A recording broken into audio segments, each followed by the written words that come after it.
সমগ্ৰ ৰাজ্যতে চাঞ্চল্যৰ সৃষ্টি কৰা যোৰহাটৰ যি MBF ইটা ভাটা আছিলে, সেই ইটা ভাটাত এগৰাকী কিশোৰীক নিৰ্যাতন চলোৱা বুলি এক অভিযোগ উত্থাপন হৈছিলে।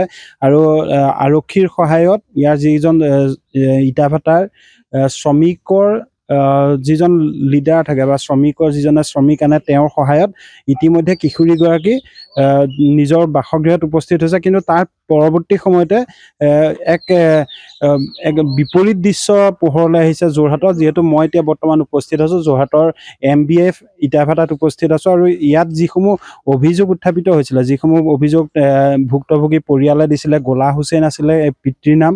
আৰু সেই পিতৃয়ে কৈছিলে যে তেওঁ কিশোৰীগৰাকী 16 বছৰীয়া কিশোৰী, আৰু তেওঁক MBF ইটা ভাটাৰ ভিতৰত মালিকে তেওঁক নিৰ্যাতন চলাইছে। কিন্তু ইয়াত পৰৱৰ্তী সময়ত যেতিয়া আমি ইয়াত আহি MBF ভাটাত উপস্থিত হৈছোঁ, ইয়াত এক সম্পূৰ্ণ এক বিপৰীত দৃশ্য দেখিবলৈ পোৱা গৈছে।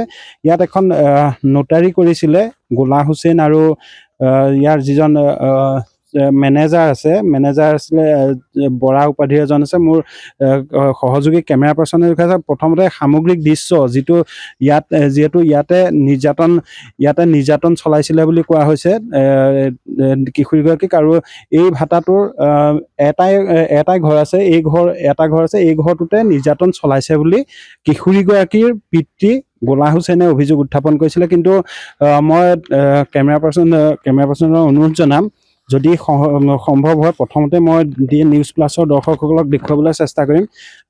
এইখন এখন নোটাৰী, এই নোটাৰীখন আছে, আৰু এই নোটাৰীখনত স্পষ্টভাৱে উল্লেখ আছে ইয়াত গোলা হুছেইন আৰু যিজন মেনেজাৰ আছে তেওঁলোকে স্বাক্ষৰ কৰিছে, য'ত স্পষ্ট উল্লেখ আছে যে তেওঁলোকে চহী কৰিছে, সুস্থ মস্তিষ্কৰে ইয়াত চহী কৰিছে। আৰু যি অভিযোগ আছিলে সেই অভিযোগ সম্পূৰ্ণৰূপে নস্যাৎ কৰিছে, কিন্তু কোনো উকা কাগজত ইয়াত চহী কৰা হোৱা নাছিল।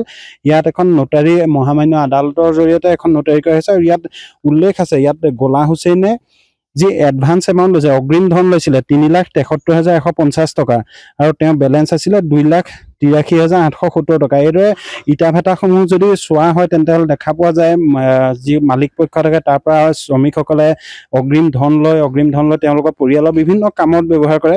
কিন্তু ইয়াত যথেষ্ট মোটা পৰিমাণৰ ধন সংগ্ৰহ কৰিছিলে গোলা হুছেইনে।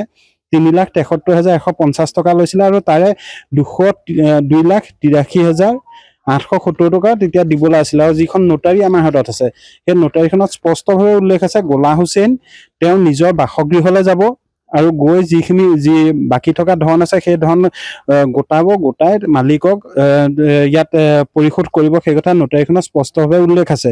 আৰু তাৰ পিছত যি কিশোৰী নিৰ্যাতনৰ বিষয়টো আহিছে, সেই সম্পৰ্কে আমি কথা পাতিম। মেনেজাৰ আছে আমাৰ লগত।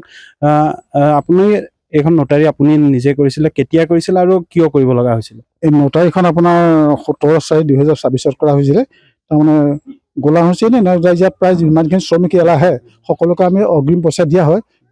প্ৰায়খিনিয়ে মানে কাম কৰি পেলাই ধন আদায় কৰি যায়, বা মালিকক দিবলগীয়া নহয়, মালিকৰ পৰা পাবলগীয়া হয়, পাওনাখিনি লৈ গুচি যায়। কিন্তু গোলা হুছেইনে বোধহয় তেখেতৰ মনত আগৰ পৰাই চাগে পইচাটো আগতীয়াকৈ আত্মসাৎ কৰাৰ এটা মনোভাৱ আছিলে। তেখেতে 3,73,150 টকা পইচা ল'লে, মাত্ৰ 84,250 টকাই হ'ব বোধহয়। কিমান পইচা কাম কৰি 2,88,870 টকাত বেলেঞ্চ থাকি গ'ল।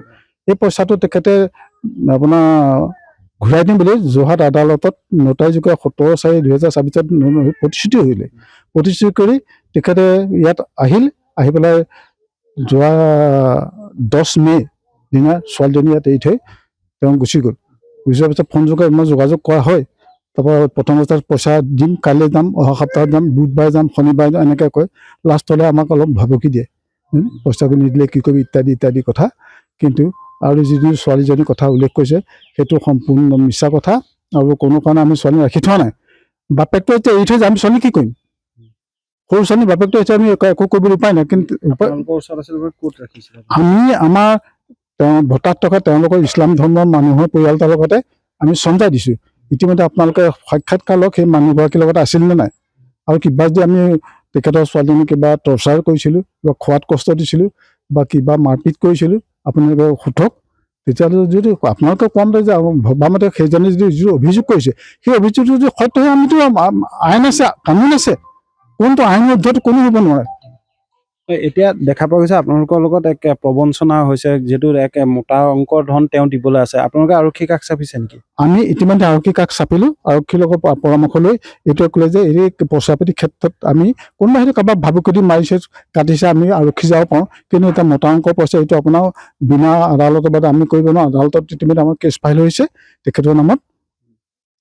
যোৱা 30 তাৰিখৰ দিনা, কালি হৈ গৈছে ইতিমধ্যে কাগজ পত্ৰ।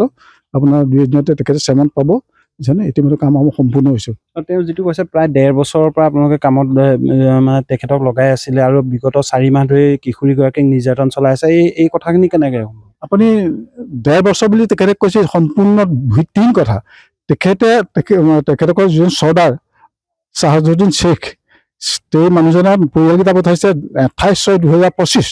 আমাৰ কাৰ্যালয়ে যদি তথ্য মিলিছে আপোনালোকে, আপুনি চাওক সেই মানুহখিনি আপোনাক কেতিয়া ইয়ালৈ আহিছিলে, সেই তেতিয়া আহিলে আপোনাক গম পাই যাব কেতিয়া আমাৰ ইয়ালৈ আহিছিলে। কাৰ্যালয় সম্পূৰ্ণ নথিপত্ৰ আছে, আপুনি চালে গম পাই যাব। নিশ্চয়কৈ যি 1.5 বছৰ পূৰ্বে ইয়ালৈ অহা বুলি কৈছে আৰু 4 মাহ ধৰি যি কিশোৰী নিৰ্যাতনৰ কথা কৈছে, সেয়া যদি কাগজ, যদি যিখিনি হিচাপ পত্ৰ বা যিখিনি কাগজ বা মহামান্য আদালতৰ যি নোটাৰী, সেইসমূহ দেখিলে সেয়া এক মিছা অভিযোগ বুলি প্ৰতিহন যায়। আমি কথা পাতিম। আপোনাৰ লগতে আছিলে গোলা হুছেইন। কি হৈছিলে, তেওঁ কেতিয়া গৈছিলে, কেতিয়া আহিছিলে, আৰু কিশোৰী যিগৰাকীৰ কথা কৈছে তেওঁৰ লগত কি হৈছিলে? এতিয়া চাওক, এই গোলাপ হুছেইনে কেতিয়া আহিছিল মই এইটো সঠিক নাজানো। মই ইহঁতৰ পিছতহে আহিছোঁ। কিন্তু ই ছোৱালী গোলা হুছেইনৰ একেখন গাঁৱৰে নেকি? একেখন গাঁৱৰ নহয়, দূৰ আছে। জিলাও একে নহয়। ইহঁতৰ কোকৰাঝাৰ ডিষ্ট্ৰিক্ট হয়, আমাৰ ধুবুৰী ডিষ্ট্ৰিক্ট হয়। কি হৈছিলে কওকচোন? তাই ভাটাত কাম কৰিছিলে। ভাটাত কাম কৰাৰ পিছত যেতিয়া হিচাপ কিতাপ হ'ল, তাই 2,88,000 টকা গিৰণী আছে। মালিকে দেখালে যে 2,88,000 টকা গিৰণী আছে। এইবাৰ 4টা পৰিয়াল আছিলে, 4টা পৰিয়ালে প্ৰতিশ্ৰুতি দিয়ে। কোৰ্টত যাই তাৰ এগ্ৰিমেণ্ট হয় যে আমি 1 সপ্তাহ পিছত আমি পইচাখিনি ব্যৱস্থা কৰি আমি পইচাখিনি ঘূৰাই দিম। 1 সপ্তাহ পিছত দিয়া বুলি কৈ ইহঁতে পইচাখিনি ঘূৰাই দিয়া নাই।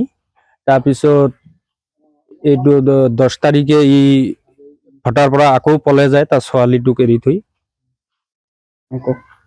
এইখিনিয়ে মানে যোৱা মে' মাহতহে 10 তাৰিখে ভাগি যায়। মে' মাহত দেউতাকজন আঁতৰি গৈছে তাৰ ছোৱালীটোক এৰি থৈ। ছোৱালীজন ইয়াত কি মালিকে তেওঁক শাৰীৰিক নিৰ্যাতন চলাইছিল? নাই, একো চলা নাই। কেনেকে আছিলে তাক বহুত ধুনীয়াই আছিলে, ভালকেই আছিলে। আৰু আমাৰে মানুহ এটা পৰিয়ালৰ লগত তাক থৈ দিছিলে।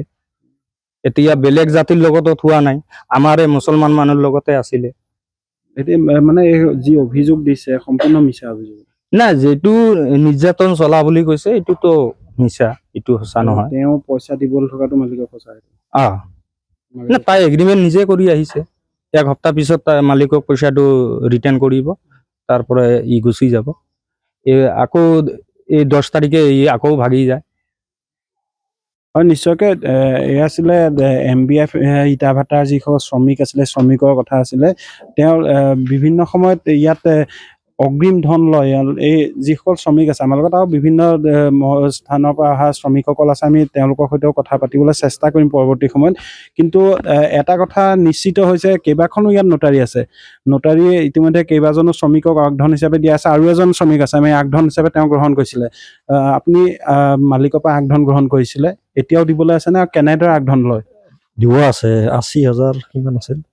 আৰু গোলা হুছেইনো এনেকে এডভান্স লৈছিলে? এইটো মই নাজানো। আপুনি লৈ থৈছে? আপোনাৰ মিছেছ ক'ত আছে এতিয়া? ইয়াত আছে নেকি? নাই, ঘৰত আছে। নিশ্চয়কৈ এতিয়া এইদৰে এই ছবিখন এক প্ৰকাৰে পৰিস্ফুট হৈছে বুলি ক'ব পাৰি, কিয়নো আন এজন শ্ৰমিক মই ইতিমধ্যে দেখুৱাইছোঁ। এই শ্ৰমিকজনেও এডভান্স লৈছে, যে অগ্ৰিম ধন লৈছে, আৰু তেওঁৰ যি পত্নী আছে, নিজৰ ঘৰত আছে। আৰু একেধৰণৰ ঘটনা সংঘটিত হৈছিলে গোলা হুছেইনৰ ক্ষেত্ৰতো। গোলা হুছেইনে অগ্ৰিম ধন গ্ৰহণ কৰিলে। তেওঁৰ পত্নী আছিলে একেধৰণে ইয়াতে শ্ৰমিক হিচাপে কৰ্মৰত আছিলে, কিন্তু শ্ৰমিক হিচাপে কৰ্মৰত থকা সেই পত্নী ভোটদানৰ দিনা, অৰ্থাৎ 9 এপ্ৰিলৰ পূৰ্বে 6 এপ্ৰিলৰ দিনা ভাটাৰ পৰা ভোট দিবৰ বাবে গুচি গৈছে। আৰু তাৰ পিছত 10 মে'ৰ দিনা গোলা হুছেইনে ইয়াত কৰ্তৃপক্ষক নজনোৱাকে তেওঁ যিগৰাকী কিশোৰীৰ কথা এতিয়া বৰ্তমান আলোচনা হৈ আছে বা চৰ্চিত হৈ আছে, সেই কিশোৰীগৰাকীক ইয়াত অকলশৰীয়াকৈ এৰি এগৰাকী পিতৃৰ যি দায়িত্ব থাকে সেই পিতৃৰ দায়িত্বও তেওঁ পালন কৰা নাই। অকলশৰীয়াকৈ এৰি থৈ গুচি গৈছে তেওঁ নিজৰ কন্যাক, আৰু গৈ ঘৰৰ পৰা তেওঁ এটা মিছা অভিযোগ দিছে। আৰু ইতিমধ্যে দুই পক্ষৰ অভিযোগ এতিয়া দ্য নিউজ প্লাছৰ দৰ্শকসকলে দেখিছে। যিটো গোলা হুছেইনে অভিযোগ আনিছিলে সেই অভিযোগ পঞ্চায়তে নস্যাৎ কৰিছে, আৰু আমাৰ হাতত মহামান্য আদালতৰ সেই নোটাৰী আছে, যিসমূহ চুক্তিপত্ৰ আছিলে এসপ্তাহৰ ভিতৰত তেওঁ 2,88,000 টকা ঘূৰাই দিব বুলি। এইসমূহ দৃশ্য ইতিমধ্যে ফাদিল হৈ পৰিছে। ইয়াৰ পৰৱৰ্তী সময়ত এতিয়া যিহেতু MBF ইটাভাটাৰ মালিক পক্ষই মহামান্য আদালতত গোচৰ ৰুজু কৰিছে বা আইনে কি ব্যৱস্থা লয় সেয়া কিন্তু অতিকে লক্ষণীয় হ'ব। কিন্তু এই যে অগ্ৰিম ধনৰ যি ব্যৱস্থা, সেই অগ্ৰিম ধনৰ ব্যৱস্থাৰ বাবেই এই এক নাটকীয় পৰিস্থিতিৰ সৃষ্টি হ'ল, সেয়া নিশ্চিত হৈ পৰিছে। যিকোনো খবৰৰ বাবে যোগাযোগ কৰক আমাৰ এই নম্বৰত 9181 307 221।